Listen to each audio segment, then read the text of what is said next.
students, in our next lecture we will consider Sapir Whorf's hypothesis and the translation and intercultural communication. The first is Sapir Whorf's hypothesis. The principle of linguistic relativity is the idea that differences in the way languages encode cultural and cognitive categories affect the way people think, so that speakers of different cultures will tend to think and behave differently depending on the language they use. The principle is also popularly known as the Sapir Whorf's hypothesis or Whorfianism. The former often considered a misnomer due to Edward Sapir's non-involvement with the idea and the term's misleading use of hypothesis in a colloquial sense. The principle is generally understood as having two different versions. The first is the strong version, that language determines thought and that linguistic categories limit and determine cognitive categories.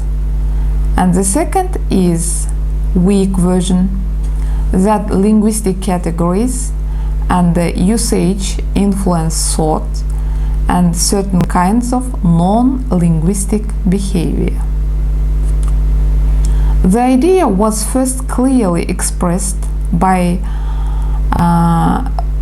Humboldt in 19th century, who saw language as the expression of the spirit of a nation. The early 20th century School of American Anthropology, headed by Franz Boas and Edward Sapir, also embraced the idea. Sapir's student Benjamin Lee Whorf came to be seen as a primary proponent of the hypothesis, because he published observations of how he perceived linguistic differences to have consequences in human cognition and behavior. Whorf's ideas were widely criticized, and Roger Brown and Eric Lenneberg decided to put them to the test. They reformulated Whorf's principle of linguistic relativity as a testable hypothesis, now called the Sapir Whorf's hypothesis, and conducted experiments designed to find out whether color perception varies between speakers of language that classified colors differently. As the study of the universal nature of human language and the cognition came in to focus in the 1960s, the idea of linguistic relatively fell out of favor. In 1969, study by Brent Berlin and Paul Kay showed that color terminology is subject to universal semantic constraints, and the Sapir Whorf's hypothesis was seen as completely discredited. The next question is about translation and intercultural communication, the connection between translation and intercultural communication. You know that translation is not only a linguistic act, it is also a cultural one, an act of communication across cultures. Translation always involves both language and culture, simply because the two cannot be separated. Language is culturally embedded in both. It both expresses and shapes cultural reality.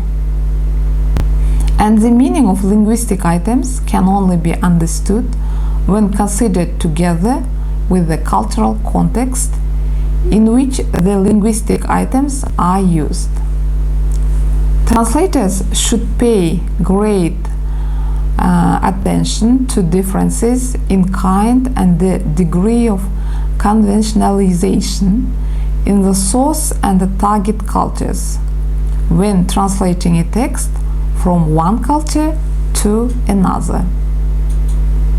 One of the main characteristics of translation is its double bind situation, where the translator has to link the source text in its cultural context to the target communicative cultural condition.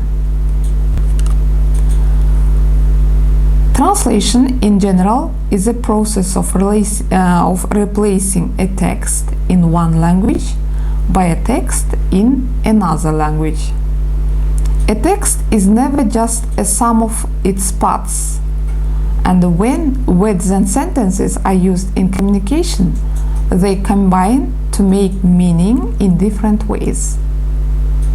Therefore, it is the whole text to be translated, rather than separate sentences or words. A communicative text will carry its cultural features while moving from one culture or from one language to another. The translator should be familiar with second language and the translation language cultures, know the purpose of the communication and the audience for correct and on-time decision making to do his or her translation as effective cross-cultural communication. We thought to keep in mind that due to differences, there is no exact translation between any two languages. What one can cope for is an approximation. The more similar the systems and cultures of the two languages, the more efficient the translation in cross-cultural communication. Thank you for your attention.